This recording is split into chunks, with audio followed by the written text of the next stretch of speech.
Good morning, my magnificent ones. Sue Paulson here, your magnificence mentor. Welcome to the healing call of Cancer. Today, I want to talk about two things. I want to talk about the gifts of tears and laughter. So let me start with tears. Recently, I was listening to some kind of a podcast, and the person whom I can't remember, I confess, was talking about the idea that there are certain kinds of toxins in the body that can only be released through tears. I didn't know that. And I thought, now that's interesting. So as I was thinking about tears and thinking about crying, all kinds of images and sayings and experiences just bubbled up. So I thought this was a worthy topic to address today. So we'll get to laughter in a minute, but let's think about tears, because we don't often spend a lot of time even thinking about crying, never mind actually doing it. So why is that?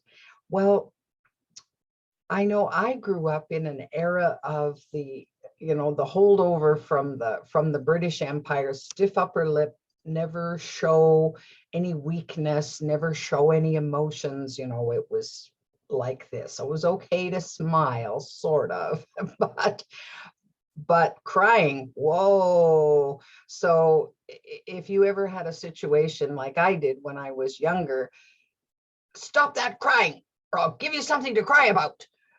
And you go, whoa. So, but think about it, when we're babies, our main way of communicating, if something isn't quite right, is to cry for attention, because we can't speak, we don't have the words, and so we cry, we let out a cry.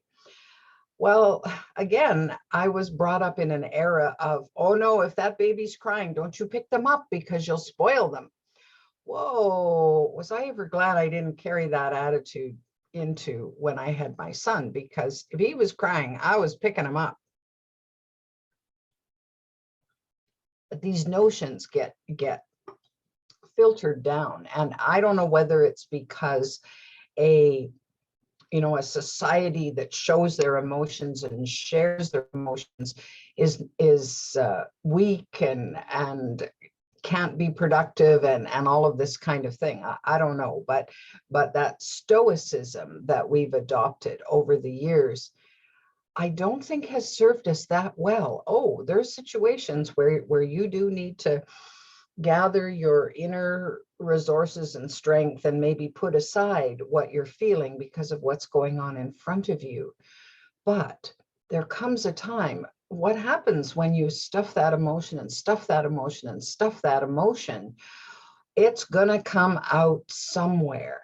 So that level of discord, that level of dis-ease that could be released through tears is locked inside of us. And what does that do inside our bodies? Well, it creates a great amount of stress. And the great amount of stress can turn from dis-ease into disease. So I think it's important that when something strikes us, we take time to release those feelings. Sometimes they're tears of sadness, sometimes they're tears of anger, sometimes they're tears of fear, sometimes they're tears of joy, obviously. Whatever the tears are all about, when they well up, it's so important that we release them, that we find an outlet for that. But of course, it's if you spent years, which I did, holding back and holding back and holding back and try to stop the tears, then it's a monumental effort, or it feels like it, to switch that around. So of course, one of the places that we look for is a safe place. Where can I feel if I need to release these tears, where can I feel comfortable crying and letting them out? Well, for lots of years, for me, I was crying alone. That when my mother died very suddenly, we knew nothing about how to grieve, and tears were not really acceptable in public. And of course, as always happens, you see somebody else crying and it triggers your own tears. So you don't want the other person to cry, because then I'm going to cry, and then they're going to cry, and somebody else is going to cry. Who says that's bad? Who says that's wrong? Where did we judge and say, nope, not allowed? You, as a human being, even though you have this myriad of feelings, you're not allowed to feel bad. You're not allowed to feel so bad that the tears flow, because that is not acceptable. Well, I remember reading one very short sentence in the Bible many years ago that said, Jesus wept. Well, okay. So, but somehow we've not allowed that in our society. So changing that is a one by one, person by person kind of initiative, I think. So one of the things that I know I did in different points in my life, I can remember when I knew my marriage was breaking up, and I was really sad about it. And I went to a psychologist and I said, look, I've talked my issues to death. I don't know how to feel, and I need to get rid of whatever's built up inside of me. So I had sessions with him that I called crying lessons, and I bawled through every session. And that release, I'd walk out of there, oh, I feel much better. Whoa, it's like the weight of the world got lifted off my shoulders. And because I was in a safe place, and he was allowing me to just be in that moment and release whatever I had to release. I didn't even need to say a word. He would set the scenario and then just let me go and be the watchful guardian of what I needed. And I would just cry and cry and cry and cry. Well, I must have had about a dozen sessions, and I don't know where all that emotion came from, but it felt good. And I didn't even have to label where any of it was coming from. It was just pent up inside me and just begging for release. And I gave myself that gift. Well, that gave me the energy and the courage to do what I had to do next. And so I found over the years that I went from showing very little emotion and not experiencing the depths of my sadness, my anger, my fear, all of those attendant emotions. I went from just denying that I even had that to really allowing myself to experience it. And it was very healing for me. So, and then of course, when some big adversity strikes, good heavens, when I got the cancer diagnosis, immediately the tears were just right there, and I'm sobbing and sobbing and sobbing because this is just overwhelming. There was no point trying to think it through and there, dear, it's going to be fine, you're going to be all right, blah, blah, blah, all of that sort of stuff. There was a time for that, but it wasn't then. Then was the time for just allowing the emotion out, the weeping, the wailing, the whatever it was that had to just express itself. So tears are a really, really good thing.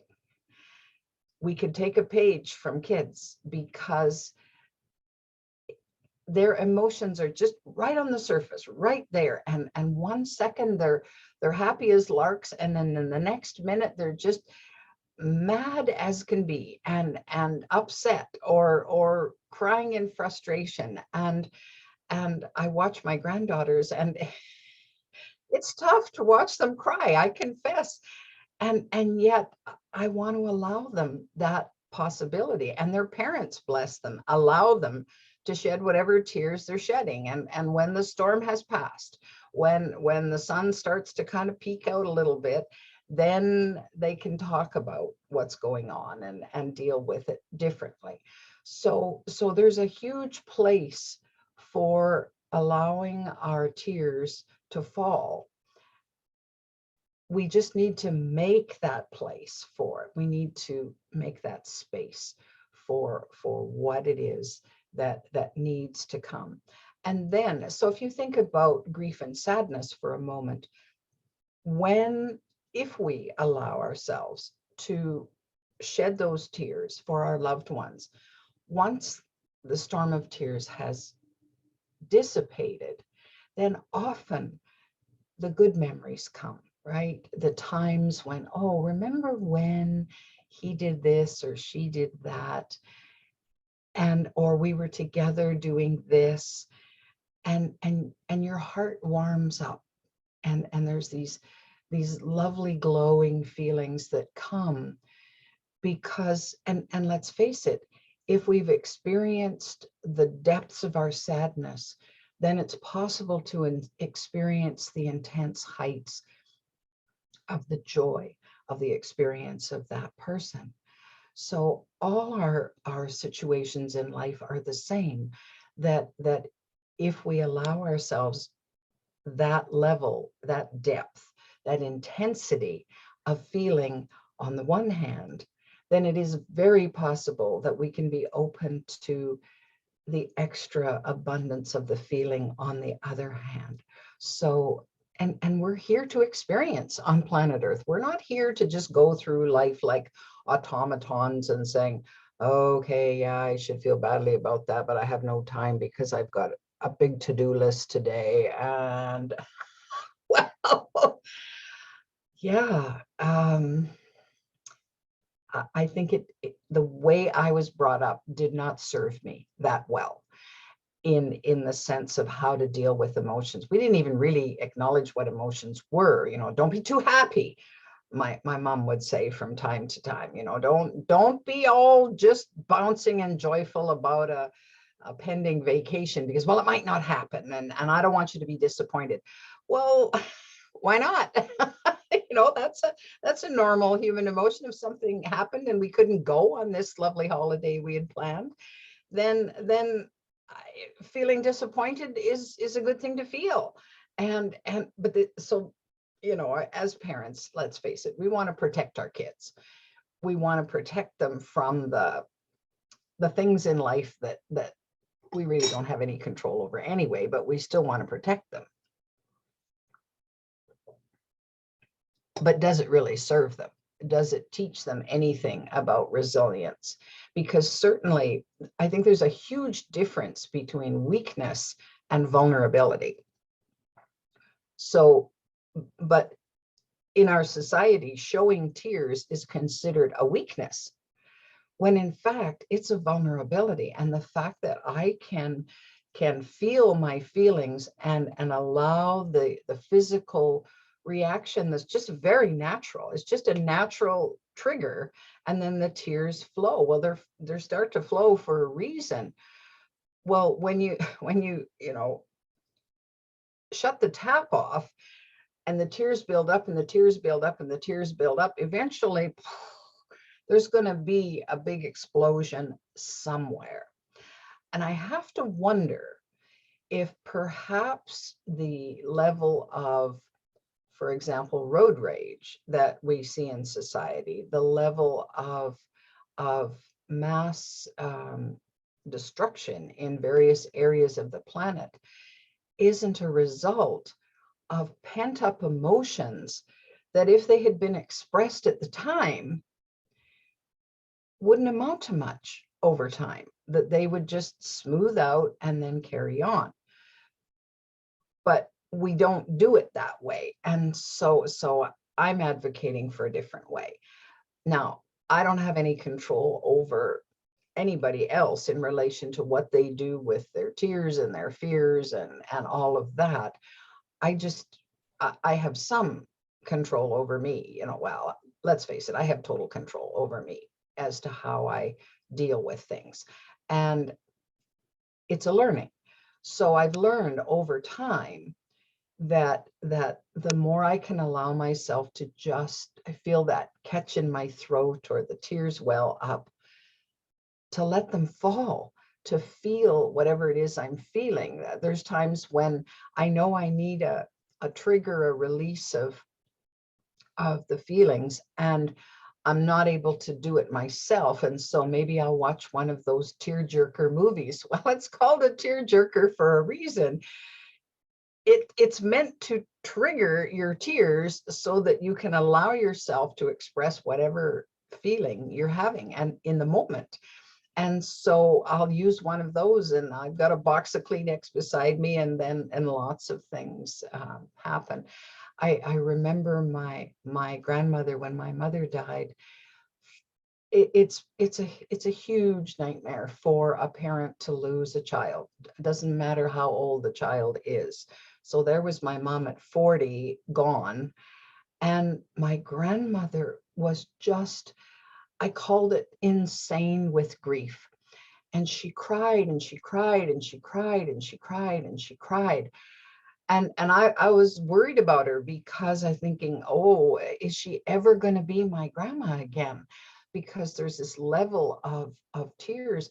Well, I have to wonder if once the floodgates opened, because of this huge shock to her to lose her child, if perhaps all of the other tears that she had stuffed over the years, other losses, other tragedies, other traumas in her life, had built up to the point where she just had to cry and cry and cry and cry and cry. And I'm talking probably 2 years that she cried. And then she was better. And then I saw my grandma again. I saw the person that I knew. Now, was she fully healed from all of that? Well, there was still that little hole in her heart, I think, at losing my mom. And rightfully so. That's a hard place to heal fully. But it was okay, because then she was able to come back to life, to learn how to laugh again, to learn how to carry on, and so on. But it was a tough time for her. And I feared for her, because I'd never seen this expression of emotion. I certainly had only once in my life had I seen my mother cry. And I don't recall ever seeing my dad cry. So it's an unusual kind of experience. So I think when it comes to our tears, it's so important that we honor them. It's so important that we give expression to them, however that works. And in the moment, if we can, or shortly thereafter, so that they don't build up, so that they don't cause additional hurt inside of us. Because the body knows, right? The body knows what it needs to get rid of, and it knows what it needs to take in. So let's flip the coin now and talk about laughter. So my grandmother was a huge fan of the Reader's Digest. And I had a subscription to at one point. So every month it would come in. And of course, what were the first pages that we usually went to? We went to the jokes. And they had a little section that said, laughter is the best medicine. So that was where all the little snippets of jokes were. And we'd laugh and we'd laugh. And then there'd be little footers on the bottom of some of the pages where there'd be another little quip of some sort. And it was, you always knew that when the Reader's Digest came, you were going to get a chuckle or two. Excuse me. So funny, isn't it, that science has proven that that is true, that laughter really is the best medicine, that when we're laughing, it gives our bodies this wonderful inside massage. It just, things vibrate. So, when you have one of those good belly laughs and you laugh and you laugh and it just comes right out like a shout, and you just can't help, and you hear somebody with that kind of a belly laugh and you start to laugh, right? So little chuckles. So laughter therapy, laughter yoga is the coolest thing that I ever experienced, because you learn to laugh for no reason. Nobody's telling a joke. You're just tee-hee and doing funny things that maybe expressions on your face or just sounds that are coming out of you. And it gives your body this lovely inside massage that sustains you for a long time. And of course, right along with that, there's all these feel-good hormones that get triggered, our endorphins and all the other substances in the body that just perk us up. And it helps us feel that life is worth living. It helps us carry on. And even in the depths of despair, sometimes somebody will come up with a quick quip or a joke that's the silliest thing you ever heard, and yet it sparks. And you start chuckling and you go, oh, that felt good.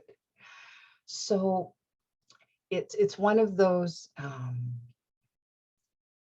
you release the tears, so the tears go out, the laughter comes in, and the body says, oh, thank you, this is grand.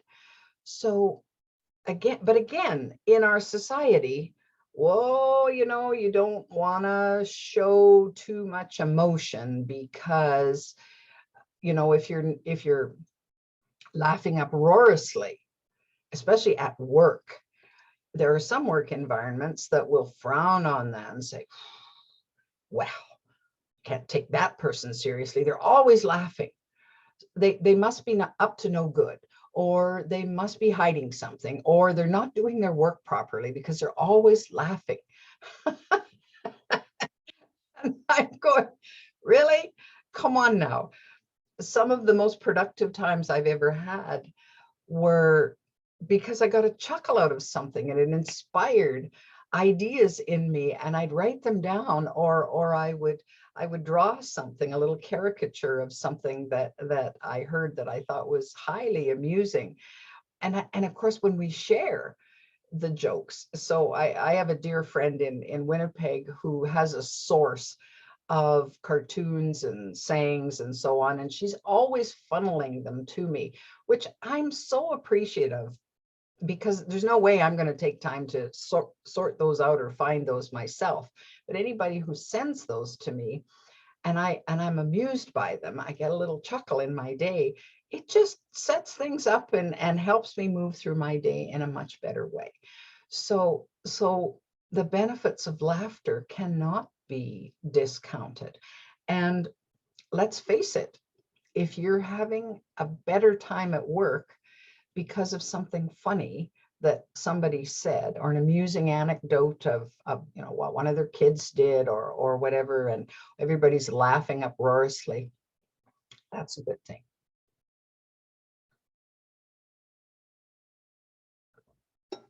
Now, of course, I want to add one little addendum to that laughter. I have this firm, I guess, it's a conviction, a firm conviction that if we're laughing and wincing at the same time, then there's a discord there. So when I think about humor, there's a lot of our humor out there that is not funny because it's hurtful against someone else or something else. So when we're poking fun at other people, then the laughter that comes from that is not the healthiest laughter, I find, because there's, well, that's kind of funny and I kind of get it, but it was pretty judgmental, or it was flat out racist or inappropriate in some way. And so there's the one caution I would have about laughter. What I'm talking about when I talk about laughter is that pure joy that just bubbles up, because let's face it, the human condition can be pretty funny sometimes. Some of the messes that we find ourselves in, we can just shake our heads and say, oh, did it again, and laugh about the quirks and foibles that are common to all of us. And it crosses all boundaries throughout the world, that we all have that, and that to be able to laugh about it, then it's easier then to learn about it and then move forward and say, oh, okay, I see what that's all about. So laughter has a huge place in our lives. And I think it's high time that we allowed more and more and more of that, because we've allowed the seriousness of life, the stresses of life to overburden us. And we let it happen. It's very subtle, and sometimes it's very insidious, but we've allowed it. So let's not allow that anymore. Let's find ways to lighten up in our days through laughter, lighten up by shedding the tears that maybe have need to be shed for a long, long time. And so that we're in the moment, so that we can just be present to the health and well-being of our bodies. And when our bodies send a communication and saying, wow, you're being pretty serious here, lighten up, then it's time to find something that will lighten us up. And even something as simple as just a big crazy grin in the mirror is enough to force a little chuckle, to give us a, well, even pretend smiles and pretend laughter, according to the research I've read, triggers those endorphins. So it's really a case of fake it till you make it. And then before you know it, you've done some good to you and your body. You know you can do this because you're magnificent enough to honor yourself in this way. And even if you're in the midst of adversity, such as cancer, such as any other trauma that can happen to us physically, you always have those tools at your disposal. They're there just for the asking. So that's my rant for today. If you're getting something from the Healing Call of Cancer, or you know someone who could benefit, then please share these videos from my YouTube channel, Sue Paulson. You can also download my app, The Magnificence Mentor, from the various stores. It's a free download. If you become a member, there's more content there. So all my videos are on there for your listening enjoyment, watching enjoyment, whenever you have time in your day and feel drawn to doing that. In the meantime, take the best care of you.